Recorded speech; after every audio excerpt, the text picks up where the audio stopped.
Class 12th Hindi का हम लोग हिंदी व्याकरण स्टार्ट, क्लास 12th का हिंदी व्याकरण स्टार्ट किए हैं।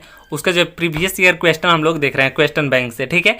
तो आज वचन का बारी है, वचन के बारे में आज हम लोग देखने वाले हैं। तो देखिए, हिंदी में वचन कितने प्रकार के होते हैं? तो हिंदी में वचन 2 प्रकार के होते हैं। यह क्वेश्चन आपका 2022 में आया था। और दूसरा क्वेश्चन है रीति शब्द का बहुवचन रूप क्या है? बोल, रीति शब्द का बहुवचन रूप क्या होता है? तो रीतिया होता है। क्या होता है? रीतिया होता है। यह क्वेश्चन 2024 में पूछा हुआ है। वचन से मात्र 2 ही प्रश्न पूछा गया है, 2 ही प्रश्न पूछा गया है, जिसमें से 2022 में एक प्रश्न पूछा गया और एक प्रश्न जो है 2024 में पूछा गया है। चलिए अब 5 नंबर जो है कारक, कारक हम लोग देख लेते हैं। कारक से कितना प्रश्न पूछा गया है? तो देखिए, को किस कारक का विभक्ति चिन्ह है? को जो है किस कारक का विभक्ति चिन्ह है? तो कर्म का जो है यह विभक्ति चिन्ह है। 2019 में पूछा गया प्रश्न है। 2 नंबर प्रश्न है कारक के कितने भेद होते हैं? कारक के जो है कितने भेद होते हैं? कारक के जो है 8 भेद होते हैं। यह जो है 2021 में पूछा गया प्रश्न है। अगला प्रश्न देखिए,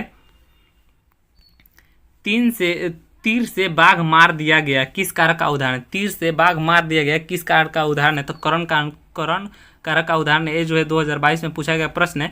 बिल्ली छत से कूद पड़ी किस कारक का उदाहरण है? बिल्ली जो है छत से कूद पड़ी, यह जो है अपादान कारक का उदाहरण है। अपादान कारक का उदाहरण है। यह जो है 2022 में पूछा गया प्रश्न है। अगला प्रश्न देखिए,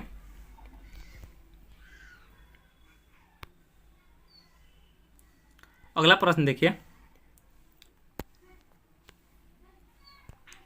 मोहन ने मिठाई खाई किस प्रकार का उदाहरण, किस कारक का उदाहरण है? मोहन ने मिठाई खाई किस कारक का उदाहरण है? तो यह जो है संप्रदान कारक का उदाहरण है। और यह क्वेश्चन भी 2022 में पूछा गया प्रश्न है। अगला प्रश्न देखिए, वह कलम से लिखता है किस कारक का उदाहरण है? वह कलम से लिखता है किस कारक का उदाहरण है? तो यह जो है करण कारक का उदाहरण, करण कारक का उदाहरण है। यह जो है 2023 में पूछा गया है, ठीक है। यहाँ पर हमने क्या देखा, कारक से जो है एक भी प्रश्न 2024 में नहीं आया था। कारक से जो है एक भी प्रश्न 2024 में नहीं आया था। चलिए अब हम लोग सर्वनाम देख लेते हैं। सर्वनाम देख लेते हैं। देखिए, पहला प्रश्न है कौन आता है कौन सा सर्वनाम है? कौन आता है कौन सा सर्वनाम है?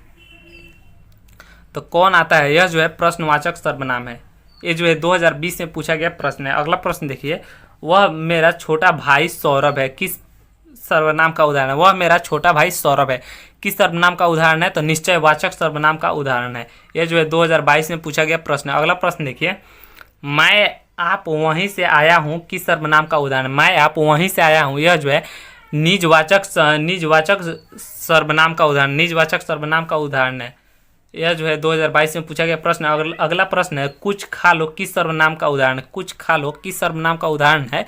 तो यह जो है अनिश्चयवाचक सर्वनाम का उदाहरण है। इसमें यह नहीं ना इंडिकेट कर रहा है ये खा लो, बोल रहा कुछ खा लो यानी कुछ भी खा लो।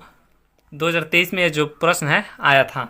अगला प्रश्न है 5 नंबर, भारत का राष्ट्रपति कौन है? इस वाक्य में कौन किस सर्वनाम का उदाहरण है? तो प्रश्नवाचक सर्वनाम का उदाहरण है। यह प्रश्न जो है 2024 में पूछा गया था। सर्वनाम से मात्र एक ही प्रश्न 2024 में आया था। सर्वनाम से मात्र एक ही प्रश्न 2024 में पूछा गया था।